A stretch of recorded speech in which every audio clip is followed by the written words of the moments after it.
But I don't understand why they keep putting these former leads on pedestals, especially Katie. Katie ain't that great.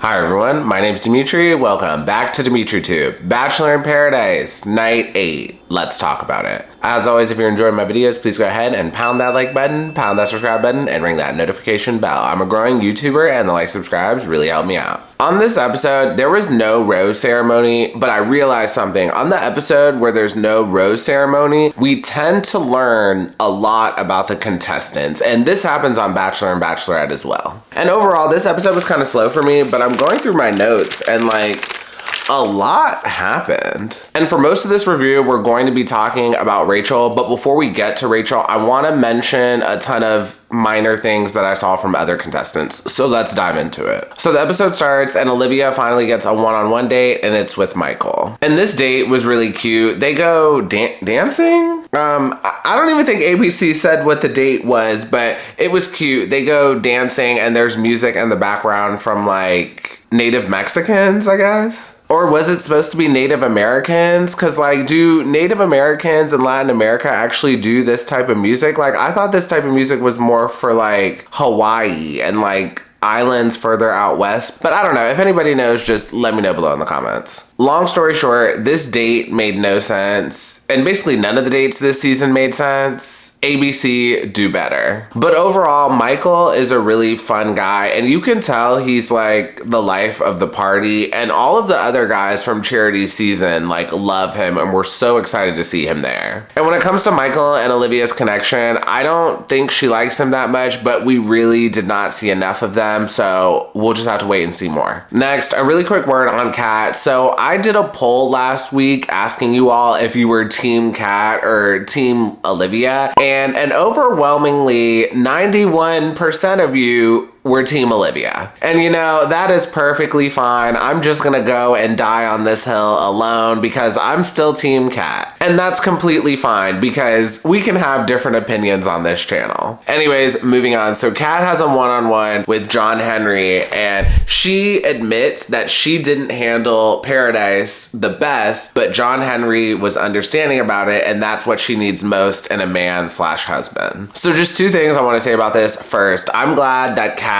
is taking responsibility for some of her actions. She's been a little messy this season, and I'm glad she's taking responsibility for it. The second thing, we're at the point in the season where the contestants really start reflecting on, can this person be a partner for me? Can I be engaged? And overall, this is just so jarring. So overall, on this show, it's really weird just to watch all these contestants hang out on a beach for a couple weeks, and then all of a sudden, they're talking about becoming wives and husbands. And then what makes it even worse this season is none of these couples have any business getting engaged. In the previews at the start of the season, Jesse Palmer said a couple is getting married, and literally I have no idea who it could be because nobody this season has any business getting married. And I understand production really plays a role into this because as we've seen on previous seasons, production really pushes engagement, and if you're not getting engaged, they encourage breaking up. So it's just a really weird place. And at the moment, it looks like there's just gonna be a lot of breakups in 2 weeks, but we'll just have to wait and see how it goes. Next, I died when Kat said, Michael and Olivia are on a date. Thank God.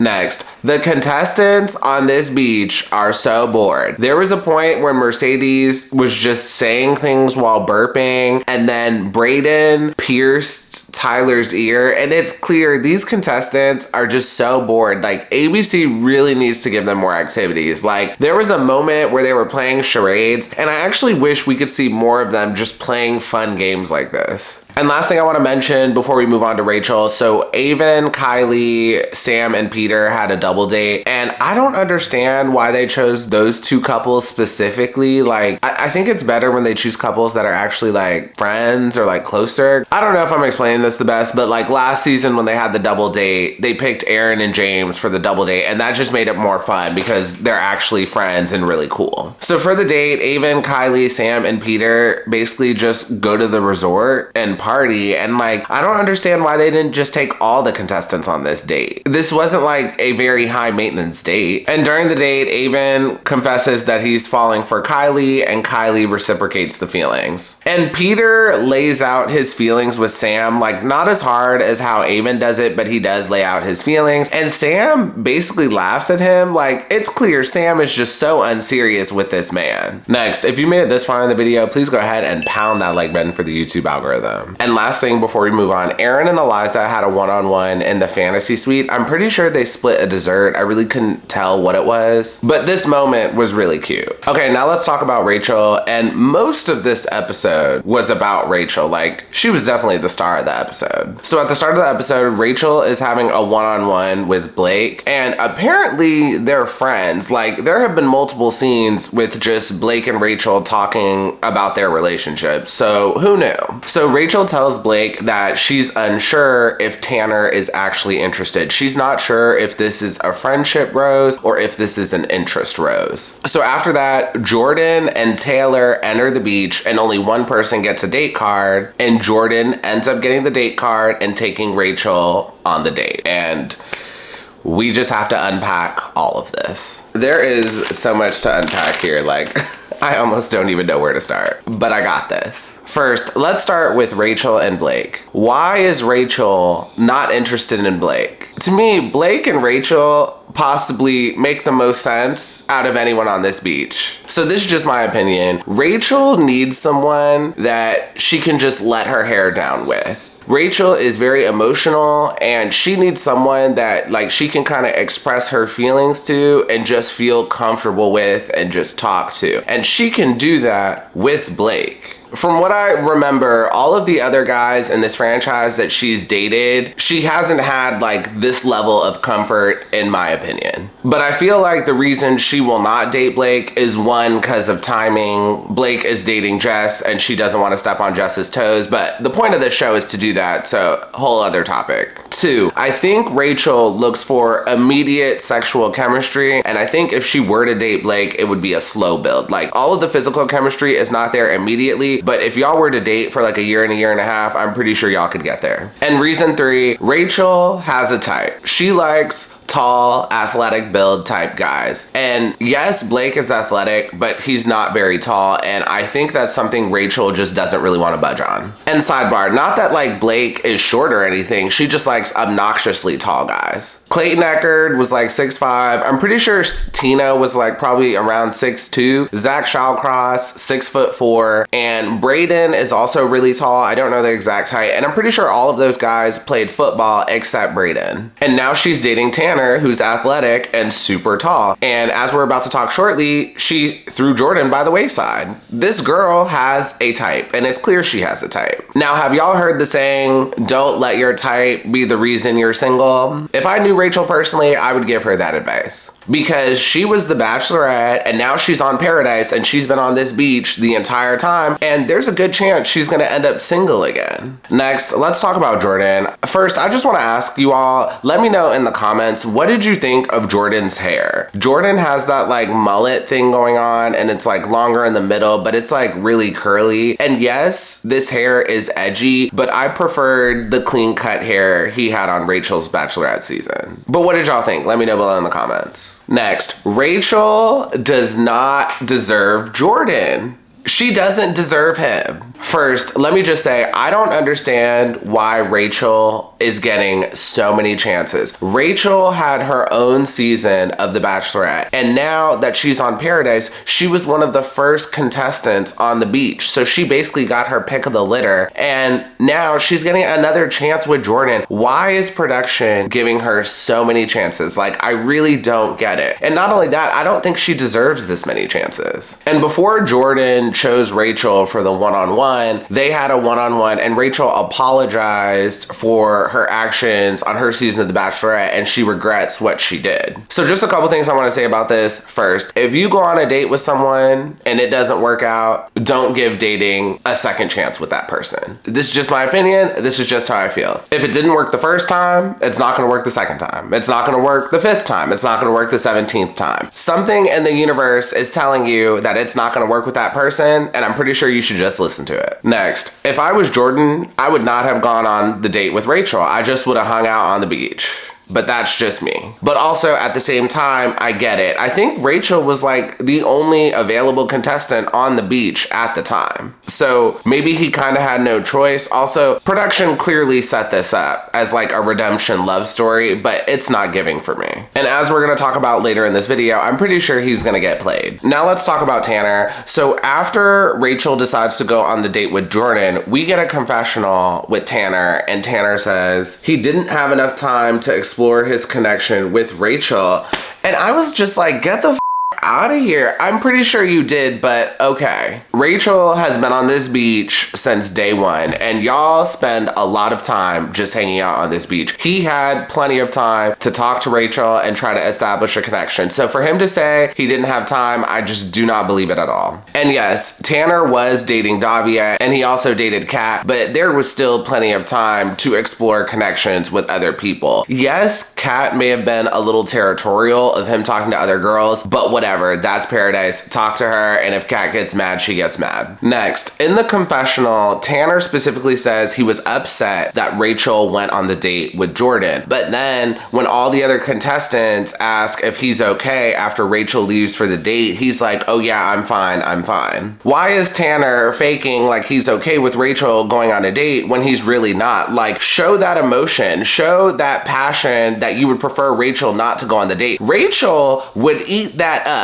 Y'all know this. Rachel would love to hear that. Rachel loves to be wanted in that way. And then we get another confessional with Tanner, and he says, Paradise has not been what I thought it was going to be. I've had a few different conversations with a couple of women, and it didn't work out in my favor. So just two things I want to say about this. First, it sounds like Tanner is not taking responsibility for his actions. Either that or production just cut this out. Like, why did the conversations not work out with those people? Like, let's get to the root of why things are not working out. Next, it also feels like Tanner is not being completely open with the other contestants in Paradise. Like I said before, in the confessional, he's like, I'm upset Rachel went on this date, but then to the other contestants, he's not expressing those feelings. And I think him being more open on this beach would help him out a lot, but he's not doing that. So then after her date ends with Jordan, Rachel and Tanner have a one-on-one on the daybed. And there's just a few things I want to point out about this one-on-one. First, Rachel's hair looked amazing. She was probably fresh out of the shower because she got a chance to like shower, get ready after her date. But I don't know what product she used, but her hair looks amazing in this moment. Next, Rachel asks Tanner, where's your head at? And Tanner responds, I gave you the rose because I have such a good time with you. And then Rachel responds back, I'm still figuring it out, but I still want to explore this. And then after that, Tanner accuses Rachel of having her guard up. Okay, so let's unpack this. First, both Rachel and Tanner are tiptoeing. This conversation just feels like they're tiptoeing around what they really want to say. Next, this is why I do not with Rachel. She loves to be chased. Instead of expressing her interest and moving forward with one of these guys, she just continues to be chased. And yes, I totally understand that you have to play the game, but during her season of The Bachelorette, she had a solid opportunity with Jordan, and then she ended it because she felt like Jordan was not the one. So now she's getting another chance with Jordan, but she's also allowing herself to be chased by Tanner as well, instead of just choosing someone. I'm pretty sure she's just gonna play Jordan twice. That's just my prediction of what I think is gonna happen. And normally this would not bug me, but this really annoys me about Rachel, because if y'all remember earlier on the season, when Sean started to show an interest in Jess, the first thing out of Rachel's mouth was, you are embarrassing me. What does this make me look like? When the purpose of this is to explore the beach. So when Rachel explores her options, it's okay, but when someone else does it to her, it's not okay. And what makes it worse is she's already broken up with Jordan once, and now she's about to do it again for the second time on national TV. And to me, that makes it even worse. And like I said earlier in the video, ABC has given this woman so many chances. So for her to be acting like this just annoys me to my core. Next, did anyone else feel like Rachel was talking to Tanner like he was a fragile puppy or something? Or was it just me? Let me know below in the comments. So after that, Rachel goes to Tyler for advice, she goes to Blake for advice, and she goes to Wells for advice. And this annoys me because she should be talking to Tanner, but she's talking to everyone but Tanner. And that's why I think her and Blake would be a good match, because she's comfortable talking with Blake, but Blake is not the type. So she's not interested in him. And sorry, I forgot to mention this earlier, but the way Rachel goes about things is very amateur hour to me. Earlier in the episode when Rachel was unsure if it was a friendship rose, instead of going and asking Blake if it's a friendship rose, why not just go flirt with Tanner and find out? Like, just have a casual conversation, talk to him, try to feel things out. Like, why are you not doing that? And sorry, y'all, I know I just keep dragging Rachel, but she just annoys me. Like, I'm sick of her on my screen. And when she was talking to Wells specifically asks Rachel, what do you want out of this? And Rachel responds, I don't know. Which is an indicator to me that she's definitely not gonna pick Jordan. And also, it's like, girl, why are you here? You've been the Bachelorette, and now you're on Paradise, and you've been giving so many chances, and you still don't know what you want. Like, why are you even here? And when it comes to Rachel and Tanner, I really don't see a lot of romance. I see more practicality. Like, I really don't think they're a good match. So I'm curious, what do you all think of Tanner in general? Just let me know below in the comments. So in this episode, I do think we learned a lot about Tanner. So at one point, Tanner tells Rachel that he just wants to be in a relationship so bad. And then Tanner is also having a one-on-one with Blake at the bar, and he talks about how all of his friends from high school are in relationships, having kids, etc. But he's not. So he's definitely getting pressure from his friends and family to settle down. Also, just seeing this conversation with Rachel and the fact that he does an open mouth kiss, I think Tanner is just very shy and very timid when it comes to dating. And this is just my opinion. I think Tanner needs a woman who more so wears the pants in the relationship. Like, he needs more of an Olivia type of personality. Like, he needs someone who's gonna bring him out of his shell and help him stop being shy. And just a heads up, Rachel is not the one to do that. That's just what I read from Tanner. Let me know below in the comments what y'all think. Now let's move on to Tyler and Mercedes. So Wells opens the truth box, and one of the notes says, Tyler, you better come clean to Mercedes. Everyone knows you're not that into her. And then after that, Mercedes questions her relationship with Tyler. Mercedes says her and Tyler have been coasting and they have not been vulnerable yet. So after that, Mercedes and Tyler have a one-on-one, and the one-on-one is very generic, and they talk a little bit about long distance. And then we get a confessional with Mercedes after, and she says she's not being pursued enough, and her and Tyler are just not on the same page. And my first question in this is, where did all this energy in Mercedes come from? Did Mercedes really not evaluate her relationship until the truth box told her to? Like, is that really what's happening right now? The purpose of this show is to end in an engagement. Jesse Palmer says this all the time. So you really have to push conversations forward. And it's not the responsibility of the men. It's not the responsibility of the women. It's the responsibility of both partners. And I guess Mercedes is realizing now that she's not pushing her relationship forward. Next, I hate to say this, but Mercedes is a gorgeous girl, but I just don't think she's that bright. And I'm not trying to be mean or anything. That's just what it's coming across as. I truly think everyone on this beach saw that Tyler was unserious, but Mercedes didn't until somebody literally wrote it out for her in the truth box. Okay, now we're moving on to the roast, and Katie Thurston comes onto the beach and talks to Blake, and this conversation was totally pointless. Blake and Katie virtually said nothing of substance, and everyone was questioning why Katie was on this beach. And in my head, I was like, it's to promote her new show, right? Has anyone been watching her season of F-Boy Island? I think it's on the CW. Is it good? Let me know below in the comments. Like, I refuse to watch it because she was the lead. And when Blake and Katie are having the one-on-one, Jess completely spirals, and she also puts Katie on a pedestal because she's a former Bachelorette. But I don't understand why they keep putting these former leads on pedestals, especially Katie. Katie ain't that great. And at one point, Jess says, I legit forgot that he was engaged to a bachelorette. And like, Jess, we all forgot. You're not the only one. I forgot they were engaged too.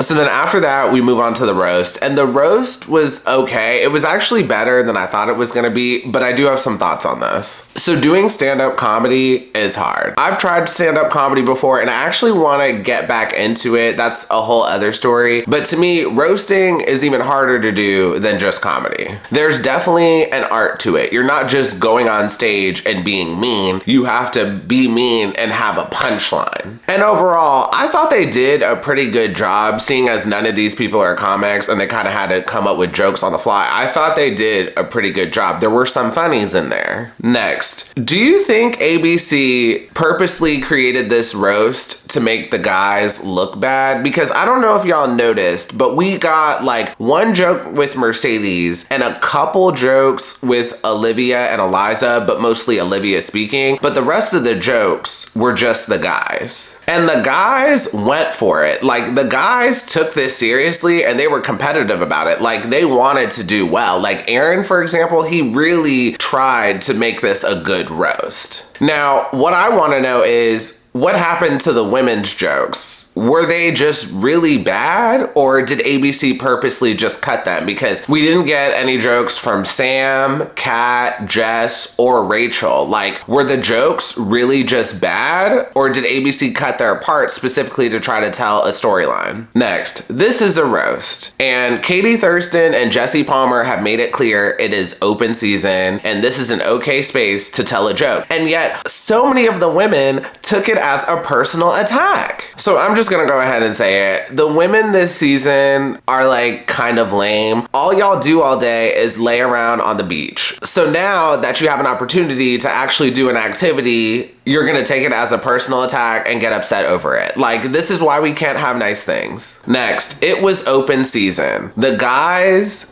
took an opportunity to make jokes. Why did y'all not also take the opportunity and make jokes back? Everyone had an opportunity here. If y'all are bad joke writers and you're salty because they're using the men's jokes and not yours, just say that. Just say y'all are bad joke writers instead of just getting upset over the whole event. And last thing I want to say about this, I think the vibe on the beach during the roast was different from the vibe we got when we watched the roast. When we watched the roast, for the most part, it seemed pretty fun, but I think the vibe on the beach when it happened was more negative. And like, sometimes with the women on this show, I just don't understand where your head's at. Like, did you really think during this roast that guys were just gonna get on stage and praise all of you? Like, is that really what you thought was gonna happen? This is reality TV. Production is gonna do things to start drama. So if you wanna take this activity personally, that's perfect. That's what production wants you to do. At this point, I'm just rambling, but sometimes it feels like a lot of people came to this show and just thought they were gonna be at summer camp. Like, no, this is not summer camp. This is a reality show and we need drama. Anyways, that is the end of the episode and the end of this review. To all of you, I hope you have a wonderful and safe Thanksgiving. I cannot wait to see you next time. And I'm pretty sure on the next episode, most of these couples are gonna break up, but we will just have to wait and see if that's true. So as always, if you enjoyed this video, please go ahead and pound that like button, pound that subscribe button, and ring that notification bell, and I will see you all next time. Have a good one. Bye.